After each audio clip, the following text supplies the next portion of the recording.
Gusto de saludarla, gusto de saludarlo. Bienvenidos a nuestra columna de opinión habitual en Portavoz Noticias sobre ciencia, tecnología e innovación. Un jurado en Los Ángeles dictó un fallo histórico contra Meta, matriz de Facebook, Instagram, WhatsApp y YouTube, declarándolas negligentes por fomentar la adicción a redes sociales en menores de edad.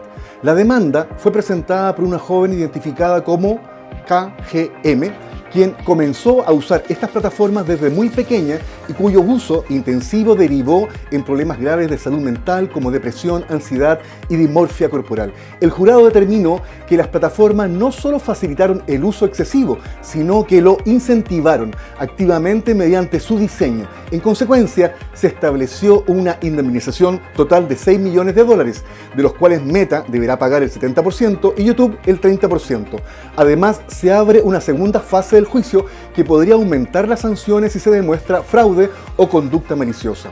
El monto es irrelevante frente a lo verdaderamente importante. Por primera vez, un tribunal pone el foco donde antes nadie quería mirar, en la arquitectura del diseño de la propia plataforma. El tribunal sostuvo que ambas empresas diseñaron productos deliberadamente adictivos, utilizando mecanismos como el scroll infinito, la reproducción automática y los algoritmos de recomendación. Asimismo concluyó que conocían los riesgos para menores, no actuaron adecuadamente para mitigarlos y no advirtieron de forma suficiente sobre los efectos en la salud mental. Este punto es clave, ya que rompe la narrativa de uso individual y desplaza la responsabilidad hacia el diseño de la propia plataforma. El caso se inscribe en un contexto mayor, ya que en uno de los primeros juicios exitosos de este tipo en Estados Unidos, y existen miles de demandas similares en curso impulsadas por familias, escuelas, fiscales, y se ha comparado con los litigios donde la industria del tabaco en los años 90. En paralelo, TikTok y Snapchat evitaron el juicio mediante acuerdos previos, mientras que ejecutivos como Mark Zuckerberg debieron declarar ante tribunales. Adicionalmente, un fallo paralelo en Nuevo México condenó exclusivamente a Meta a pagar $375 millones por priorizar beneficios por sobre la seguridad de los menores, reforzando la idea de un patrón estructural de conducta de las Big Tech. Este conjunto de decisiones marca un hito. Es la primera vez que un tribunal reconoce legalmente la adicción como resultado del diseño de las redes sociales, debilitando la protección tradicional y base de los argumentos de las plataformas, como la sección 230 de la Ley de Decencia en las Comunicaciones de 1996 de Estados Unidos, que les exime de responsabilidad por el contenido publicado por sus usuarios. Con ello, se abre la puerta a nuevas regulaciones, litigios masivos y cambios en el modelo de negocio digital. Durante años, las grandes plataformas digitales repitieron una narrativa simple y eficaz. No somos responsables del daño, solo mostramos lo que otros publican. Era una defensa cómoda, casi elegante, que descansaba en la idea de neutralidad tecnológica. Pero este relato acaba de fracturarse, porque este juicio no se trató del contenido, sino del diseño. No de qué veían los usuarios, sino de por qué no podían dejar de ver. Scroll infinito, algoritmos que aprenden de tus vulnerabilidades, notificaciones que te traen de vuelta una y otra vez, nada de eso es casual. Es ingeniería conductual aplicada, y cuando esa ingeniería se orienta a menores de edad, la discusión deja de ser tecnológica y se vuelve ética, jurídica y sobre todo política. Pero este caso no ocurre en el vacío. En paralelo, en San Francisco, epicentro histórico de la industria tecnológica, se ha ido consolidando un clima de creciente presión judicial y social contra las plataformas digitales.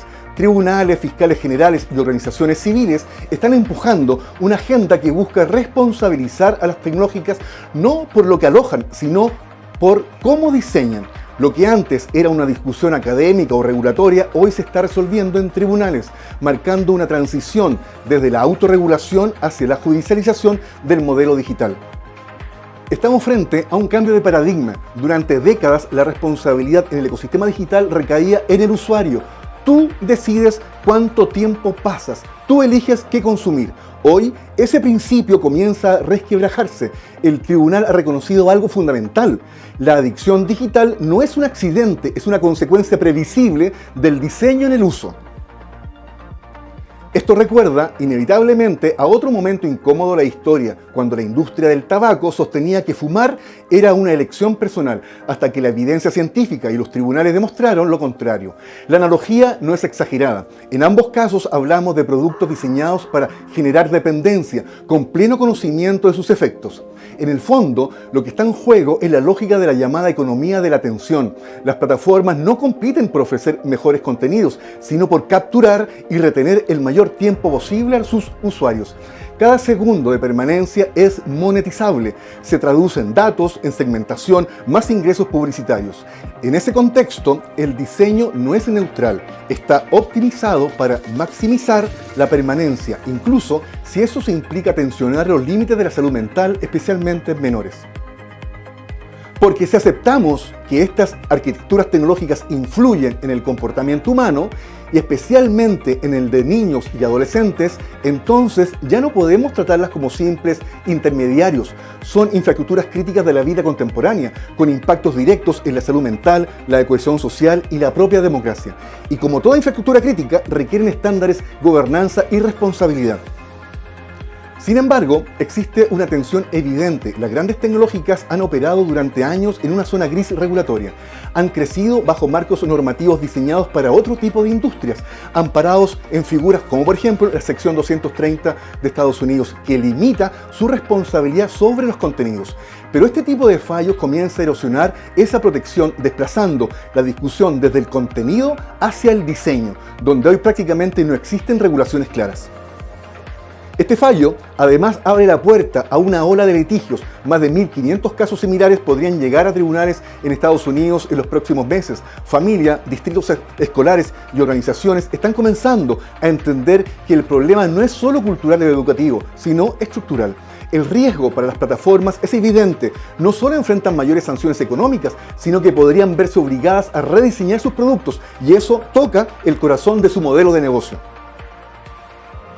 Pero la pregunta de fondo es inevitable. ¿Puede una industria sostener su crecimiento sobre la explotación de la vulnerabilidad humana, especialmente de menores? Europa ya ha comenzado a responder con regulaciones más estrictas. Australia ha avanzado incluso en limitar el acceso de menores a redes sociales. En América Latina, el debate recién comienza, pero este tipo de fallos acelera la discusión. Chile no está ajeno a este fenómeno. Con más del 90% de penetración de Internet y una alta exposición de niños y adolescentes a plataformas digitales, el país se enfrenta al mismo dilema. ¿Seguiremos entendiendo estas tecnologías como servicios opcionales o comenzaremos a tratarlas como parte de la infraestructura crítica que debe ser regulada? La respuesta no es menor. Implica definir estándares de diseño, obligaciones de transparencia algorítmica, mecanismos de protección de menores y eventualmente nuevas formas de responsabilidad legal. Pero también exige algo más profundo, una visión estratégica de gobernanza digital.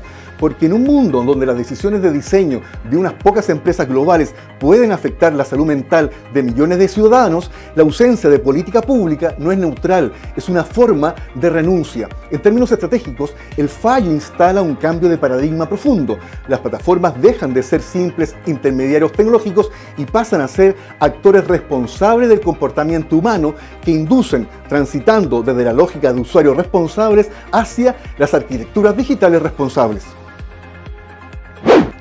Sin duda, nos encontramos frente a un fenómeno no tan nuevo, pero que está impactando estructuralmente en la forma de consumir los contenidos digitales. Hasta ahora, la discusión era sobre el contenido y no sobre el chasis que alberga ese contenido. Sin duda que el fallo norteamericano cambia el paradigma y la forma de abordar este tipo de efectos, sobre todo en los menores de edad.